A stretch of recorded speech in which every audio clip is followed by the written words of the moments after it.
Hello everyone, welcome back to SN academy. So guys, आज हम next हमारे MCQ discuss करने वाले हैं। पहले हमने लास्ट क्लास में 25 एमसीक्यू कंप्लीट कर लिए थे लॉजिकल रीजनिंग के, ठीक है। तो आज फिर से हम नेक्स्ट 25 करेंगे, यानी टोटल हमारे जो है 50 एमसीक्यू या फिर प्रीवियस ईयर क्वेश्चन हमारे कंप्लीट हो जाएंगे यूनिट 6 यानी कि लॉजिकल रीजनिंग के। तो गाइस, सबसे पहले सब्सक्राइब कर लो अगर अभी तक नहीं किया है, प्लस बेल आइकन को प्रेस करो। इससे वीडियोज़ के नोटिफिकेशन आपको ऑटोमेटिकली मिलते रहेंगे जब भी वीडियो अपलोड करूँगी मैं, ठीक है।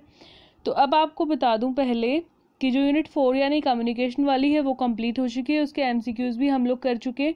और जो यूनिट 6 है उसकी ये लास्ट क्लास है, इसमें ये हमारे एमसीक्यू कंप्लीट हो जाएंगे, ठीक है। तो इन दोनों की यूनिट्स की मैंने अलग से प्लेलिस्ट बनाई है, आप जाके चेक कर सकते हो, ठीक है। नीचे डिस्क्रिप्शन में मैं लिंक दे रही हूँ इन दोनों का, तो आप जाके चेक करो और सारी वीडियोज़ को गो थ्रू कर लो एमसीक्यूज़ अटैम्प्ट करने से पहले, ठीक है।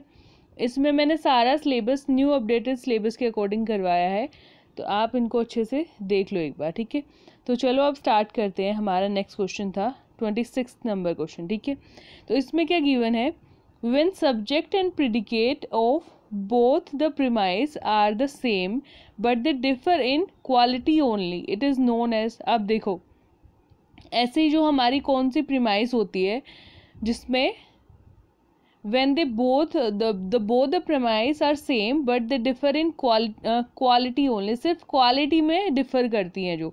अब देखो, जो ऑल वाली क्वालिटी होगी गाइज, ऑल वाली का कौन सा होगा डिफर, ऑल वाली का होगा हमारा नो वाला, ठीक है। यानी कि जब हम करते हैं क्लासिकल स्क्वायर ऑफ अपोजिशन ए ई आई और ओ, ठीक है, तो इसका डिफरेंट बिल्कुल ही डिफरेंट कौन सा होगा, ऑल का। ऑल का होगा बिल्कुल डिफरेंट नो वाला, ठीक है। तो इनके बीच में कौन सी रिलेशनशिप होती है, यहाँ पे क्लासिकल स्क्वायर ऑफ अपोजिशन में मैंने करवाई ये वाली रिलेशनशिप। तो इनके बीच में गाइज होती है हमारी कॉन्ट्रेरी रिलेशनशिप, ठीक है। तो इसका आंसर हो गया हमारा सेकेंड वाला, ठीक है, यानी बी हो गया 26 का बी। नेक्स्ट है क्वेश्चन नंबर 27। इसमें क्या है देखो, नो डॉग्स आर रेप्टाइल, ये हमें स्टेटमेंट दे दी, प्रपोर्शन दे दी। अब हमें पूछ लिया है विच टर्म इज डिस्ट्रीब्यूटेड, कौन सी टर्म डिस्ट्रीब्यूटेड है। गाइज मैंने ये आपको पहले ही कवर करवाया, डिस्ट्रीब्यूटेड और अनडिस्ट्रीब्यूटेड, जो मैंने सेकंड क्लास ली थी लॉजिकल रीजनिंग की, स्ट्रक्चर ऑफ कैटेगोरिकल प्रोपोर्शन वाली, तो उसमें मैंने आपको करवाया डिस्ट्रीब्यूटेड वाला। चलो इसको यहाँ पे देखते हैं, नो डॉग्स आर रेप्टाइल, ठीक है। तो इसमें कौन सा डिस्ट्रीब्यूटेड है, डिस्ट्रीब्यूटेड गाइज हमारा कौन सा होता है, डिस्ट्रीब्यूटेड या तो 100 और 50 से निकाल सकते हैं, या फिर देखो ऐसे भी निकाल सकते हैं। जो हमारा क्लासिकल स्क्वायर ऑफ अपोजिशन है ए ई आई और ओ, तो यहाँ पे जो ऑल वाला होता है इसको ऐसे याद रख सकते हैं, जो ऑल वाला होता है उसमें सिर्फ सब्जेक्ट जो हमारा डिस्ट्रीब्यूटेड होता है, ठीक है। और जो नो वाला होता है यानी ई वाली स्टेटमेंट, उसमें दोनों ही हमारे डिस्ट्रीब्यूटेड होते हैं। देखो जहाँ पे 100 है दोनों, नो वाली स्टेटमेंट में मैंने आपको बताया था दोनों 100 होते हैं, ठीक है। तो यानी यहाँ पे दोनों ही डिस्ट्रीब्यूटेड हैं। और जो आई वाली है सम वाली स्टेटमेंट, उसमें कोई भी नहीं होता हमारा डिस्ट्रीब्यूटेड, ठीक है, नो, बिल्कुल दोनों में से कोई भी नहीं होता डिस्ट्रीब्यूटेड। और जो ओ वाली स्टेटमेंट होती है सम नॉट वाली गाइज, उसमें हमारा जो प्रेडिकेट है वो डिस्ट्रीब्यूटेड होता है, ठीक है। तो इसको इस तरीके से याद रख सकते हैं, एज और फिर एब एंड देन इन, ठीक है, और देन ओपी। यानी जो ऑल वाली है उसमें सब्जेक्ट, जो इब वाली है उसमें बोथ, और जो इन वाली यानी जो सम वाली है उसमें कोई भी नहीं, नो, और जो ओ वाली है उसमें प्रेडिकेट होता है, ठीक है। तो यहाँ पे हमारा गाइज आंसर क्या होगा, हमारा होगा बोथ सब्जेक्ट एंड प्रेडिकेट, ठीक है। दोनों ही टर्म हमारी डिस्ट्रीब्यूटेड होंगी इसमें, यानी 27 का है हमारे यहाँ पे सी आंसर। नेक्स्ट देखो, Mister X lives in slum and is unemployed, ठीक है, स्लम में रहता है और अनएम्प्लॉयड है। Therefore Mister X deserve to be a minister, इसलिए वो मिनिस्टर बनना डिजर्व करता है। तो ये पता नहीं कैसी बात इन्होंने बोल दी, और फिर बोला है फैलेसी आइडेंटिफाई करो, ठीक है। तो अब देखो यहाँ पे क्योंकि वो स्लम में रहता है और अनएम्प्लॉयड है, ठीक है, तो यहाँ पे हम उसको बोल रहे हैं कि इसलिए वो डिजर्व करता है मिनिस्टर बनना। बट क्या मिनिस्टर बनने के लिए सिर्फ यही क्वालिटी चाहिए, इसके लिए कुछ क्वालिटीज़ होनी चाहिए स्पेसिफिकली, चाहे वो स्लम से हो बट उसमें कुछ क्वालिटी होनी चाहिए। तो यहाँ पे तो हम उस पर दया करके उसको ये बोले कि मिनिस्टर बन जाना चाहिए, ठीक है। और अपील टू पिटी, जो एड मिजरिकॉर्डियम है हमारी, इसमें मैंने आपको बताया था कि जो एड मिजरिकॉर्डियम फैलेसी है इसी को हम अपील टू पिटी भी बोलते हैं, ठीक है, दया करके उस पर उसके लिए कुछ करवाना, ठीक है। तो यहाँ पे 28 का आंसर हमारा बी हो गया गाइज, ठीक है, 28 का बी। अपील टू पिटी होगी यहाँ पे। नेक्स्ट देखो, consider the following with reference to Indian school of logic. Indian school of logic के अकॉर्डिंग इनमें से कौन सी जो हमारी स्टेटमेंट है वो सही दे रखी है। तो अब देखो, जब मैंने आपको ये वाला करवाया था इंडियन स्कूल वाला, लॉजिक वाला, तो मैंने आपको बताया था गाइज, यहाँ पे जो हमारी फैलिसी है, अब फैलिसी से याद करो इसको, ठीक है। जो हमारी फैलिसी है वो दो टाइप से हो सकती है ना, एक फॉर्मल और एक इनफॉर्मल। तो जो फॉर्मल वाली होती है वो फॉर्म से क्रिएट होती है, ठीक है, और जो इनफॉर्मल वाली होती है वो कंटेंट से होती है। तो यानी Indian school of logic form और कंटेंट पे डिपेंड करता है, ठीक है। तो यहाँ पे देखो फॉर्म किस में दे रखा है, ये देखो इट इज ए वाले में दे रखा है, it is related to form of the argument only. और नेक्स्ट देखो कंटेंट कहाँ पे, ये रहा सेकंड में, it is related to content of the argument only, यानी ए और बी इसका आंसर हो गया, सिर्फ हमें आगे कुछ नहीं देखना, ठीक है। यानी 29 का हमारा सी हो गया आंसर, ठीक है। नेक्स्ट देखो, which of the following is not a necessary step when you present an argument based on inference before the others according to Indian logic of Indian school of logic. तो देखो guys, मैंने आपको करवाया था structure of अनुमाना वाली video, है ना। तो उसमें मैंने क्या बताया था, उसमें मैंने स्ट्रक्चर ऑफ अनुमाना में स्टेप्स बताए थे, बहुत सारे स्टेप्स फॉलो करने पड़ते हैं, ठीक है। तो उनमें से ये पूछा है यहाँ पे, इन्फ्रेंस यानी अनुमाना होता है हमारा, इसलिए मैंने आपको ये याद दिलवाया स्ट्रक्चर वाला वीडियो, ठीक है। तो बेसिकली यहाँ पे मैंने कुछ स्टेप्स बताए थे और उन स्टेप्स को फॉलो करके ही हमें इन्फ्रेंस यानी अनुमान निकालना होता है।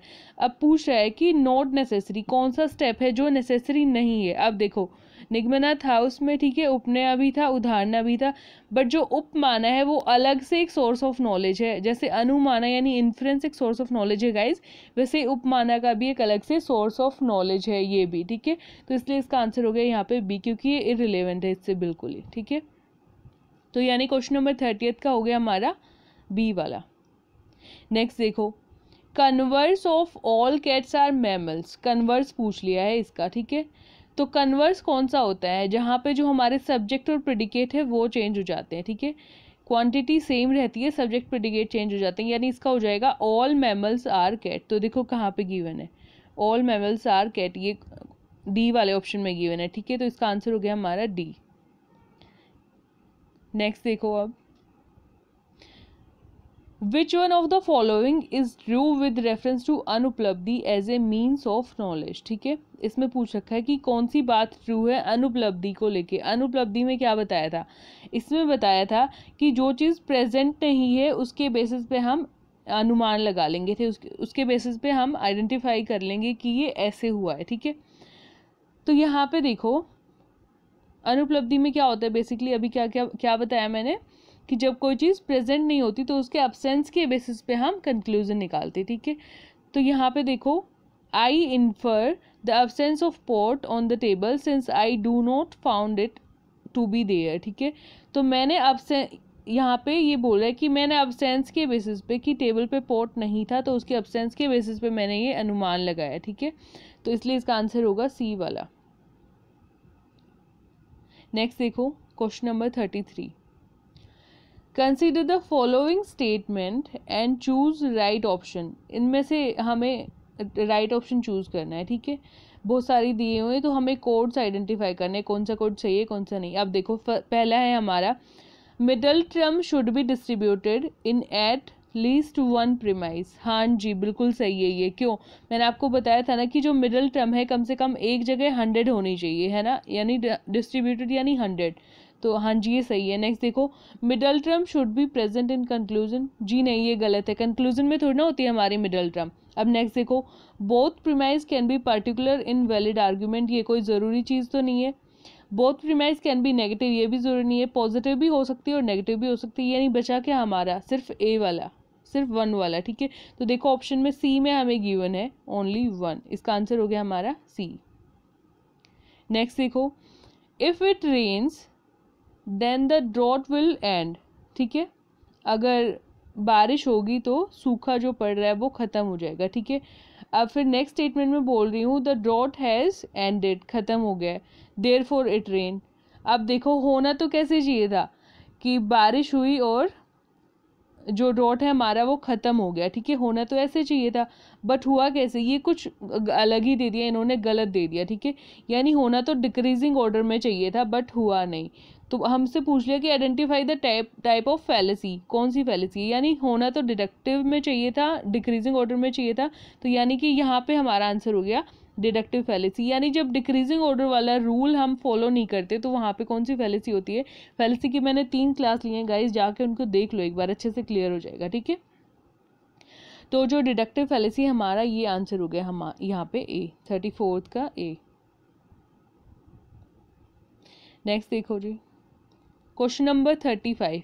इन the hospital some nurse don't wear white dress, कुछ नर्स वाइट ड्रेस नहीं पहनती, कुछ डॉक्टर जो है प्राइवेट प्रैक्टिस करते हैं अलग से, and medicine prescribed are high cost, जो मेडिसिन बताते हैं वो हाई कॉस्ट की होती हैं, ठीक है। ये वाली बात बता दी एक हॉस्पिटल के बारे में। अब बोल रहा है therefore treatment in this hospital is of poor quality, poor quality की है। अब ज़रूरी तो नहीं कि अगर ये सारी चीज़ें हो रही हैं तो पुअर क्वालिटी की हो ट्रीटमेंट, ठीक है। तो अब देखो हमें करना क्या है इसमें, identify the type of fallacy. अब यहाँ पे क्या किया है ऑथर ने कि जो पहले वाली स्टेटमेंट है हॉस्पिटल वाली, अगर ये उसने सच मानी है तो उसने बोला कि इसलिए दूसरी बात भी हमारी सच है, ठीक है।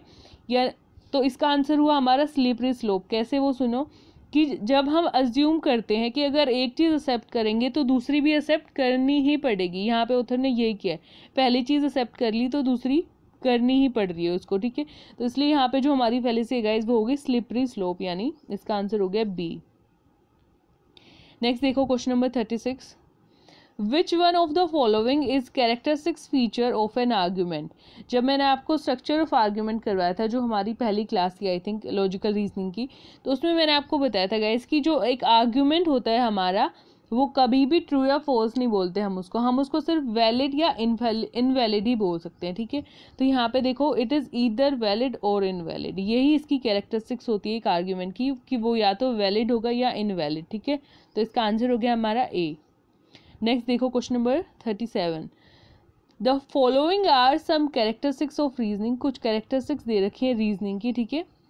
और फिर कोड पूछ रखा है कि कौन सा डिडक्टिव रीजनिंग का कौन सा पार्ट सही नहीं है, ये बताना है इसमें हमें, ठीक है।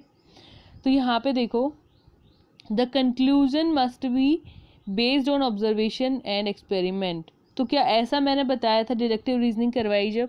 जी नहीं, ऐसा तो मैंने कुछ भी नहीं बताया था।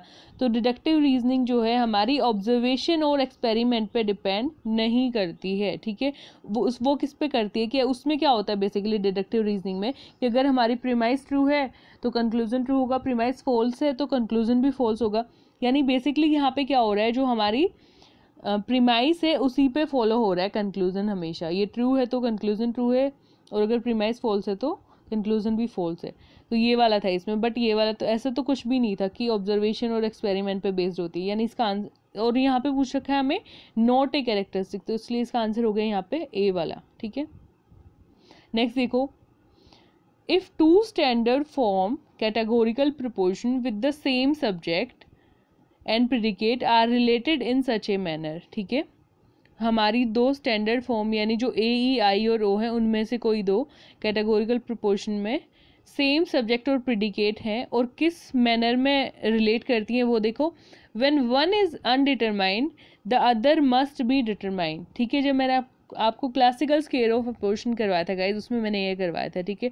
तो जब ऐसा रिलेशन होता है कि अगर एक अनडिटरमाइंड है तो दूसरी भी अनडिटरमाइंड ही होगी, तो ऐसा रिलेशन होता है हमारा कॉन्ट्राडिक्टरी में, ठीक है। किसमें होता है? कॉन्ट्राडिक्टरी में। इसका आंसर हो गया हमारा सी। अब नेक्स्ट देखो, among the given statements two are related in such a way that they can not both be true but can be false, कि दोनों ट्रू नहीं हो सकती बट फॉल्स हो सकती हैं। तो ऐसा रिलेशन किस में होता है? ऐसा रिलेशन होता है हमारा ए और ई वाली स्टेटमेंट में गाइस, ठीक है। यानी कॉन्ट्रेरी हमारा जो हो गया, इसमें ऑल वाली आ जाएगी, इसमें नो वाली आ जाएगी, ठीक है। अब देखो ऐसा किस में है, तो सबसे पहले हमें गिवन है एवरी स्टूडेंट इज अटेंटिव, ये गिवन है हमें, ठीक है। एवरी स्टूडेंट इज अटेंटिव यानी कि ऑल स्टूडेंट्स आर अटेंटिव। अब ये ऑल वाली तो हमें मिल गई, हमें आइडेंटिफाई करनी है नो वाली। तो नेक्स्ट तो हमें सम वाली दे रखी है, ये तो हो ही नहीं सकती।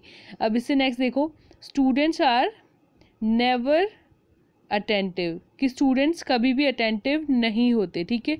तो यहाँ पे बेसिकली हम ये बोल सकते हैं कि कोई भी स्टूडेंट अटेंटिव नहीं होता, ठीक है। तो नो स्टूडेंट्स आर अटेंटिव, यानी फर्स्ट और थर्ड जो है हमारी यहाँ पे कॉन्ट्रेरी है। आप देखो किस में गिवन है, ये गिवन है हमें बी वाले में, ठीक है। तो इसका आंसर हो गया हमारा 39 का बी आंसर, ठीक है। अब नेक्स्ट वाला देखो, question number 40, none but the brave wins the race, ठीक है। तो ये स्टेटमेंट हमें गिवन है, बोलते हैं अगर ये फॉल्स है तो इनमें से कौन सी ट्रू होगी। तो ये अगर फॉल्स है तो पहले तो हमें आइडेंटिफाई करनी है कि ये कौन सी है, ए, ई, आई और ओ में से कौन सी स्टेटमेंट है ये हमारी, ठीक है। तो सबसे पहले इसको चेंज करो, तो इसको change, none but the brave wins the race, ठीक है। कोई भी नहीं बट ब्रेव जो है जीते हमेशा रेस, तो यानी all brave win the race, ये बोल सकती हूँ मैं यहाँ पे, ठीक है। All brave win the race, यानी ये हमारी बन गई गाइज ए टाइप की स्टेटमेंट, ठीक है।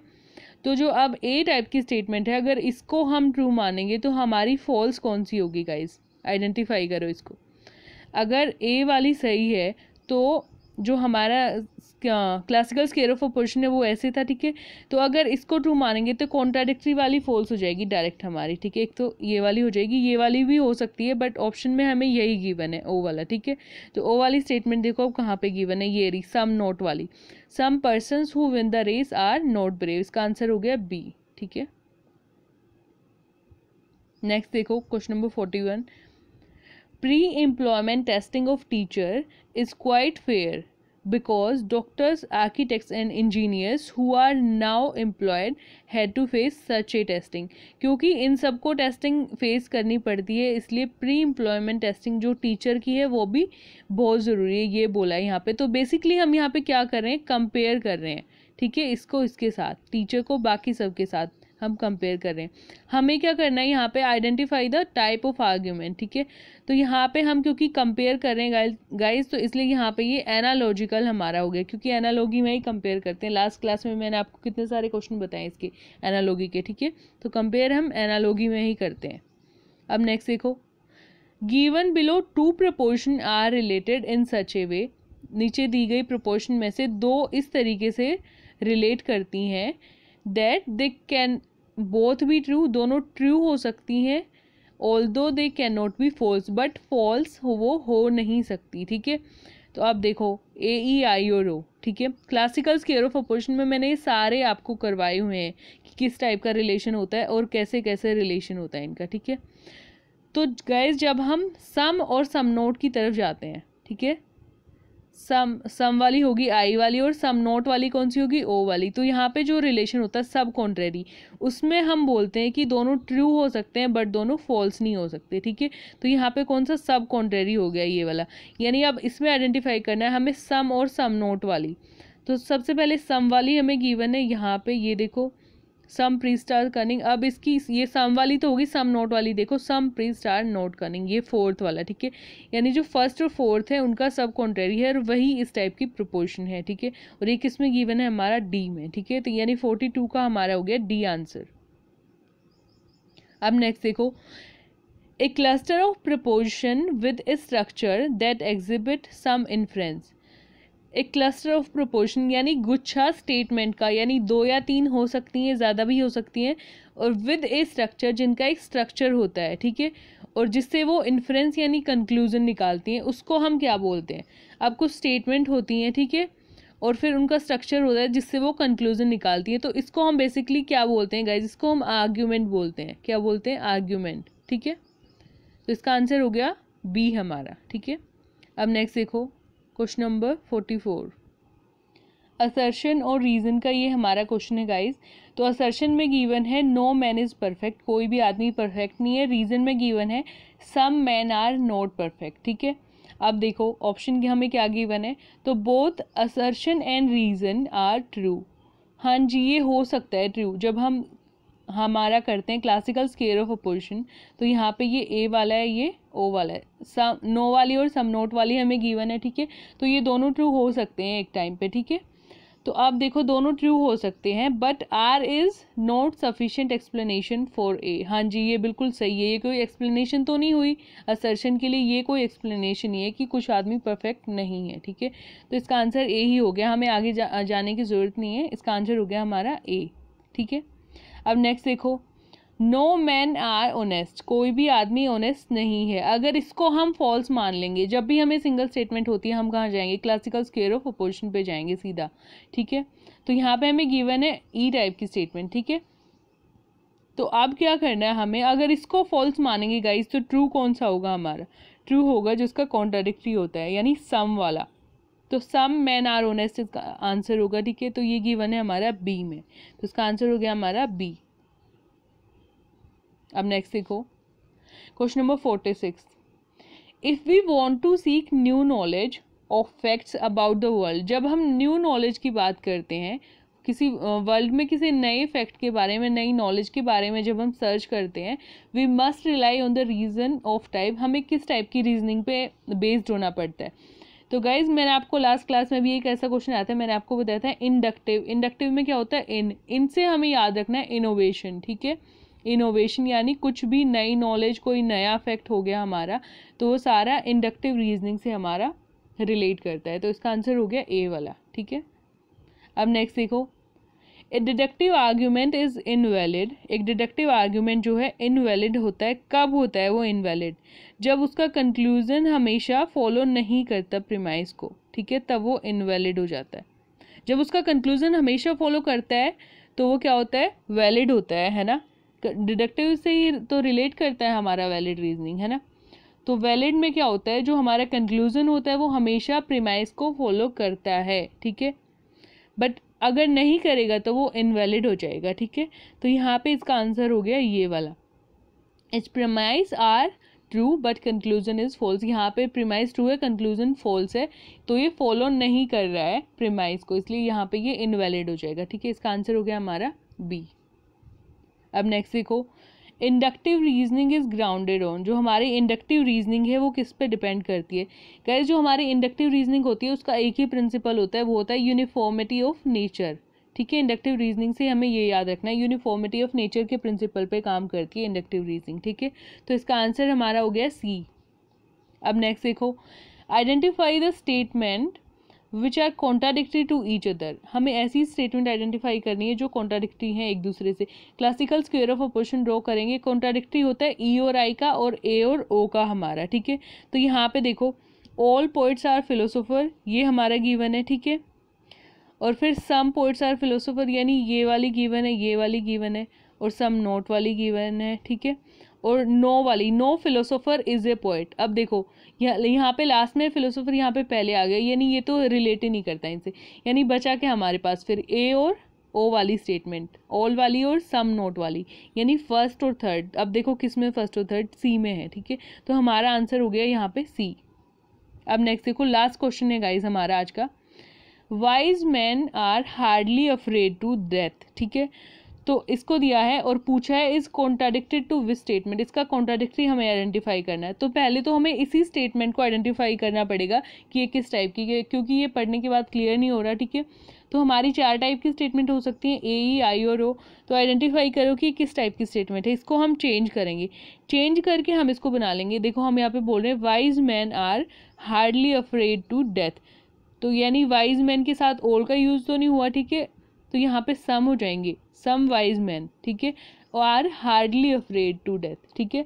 तो are hardly afraid to death का मतलब यहाँ पे हो जाएगा, तो हम यहाँ पे इसको बना देंगे some wise man are not afraid to death, ठीक है, कि जो कुछ हैं वो डरते नहीं है डेथ से, ठीक है।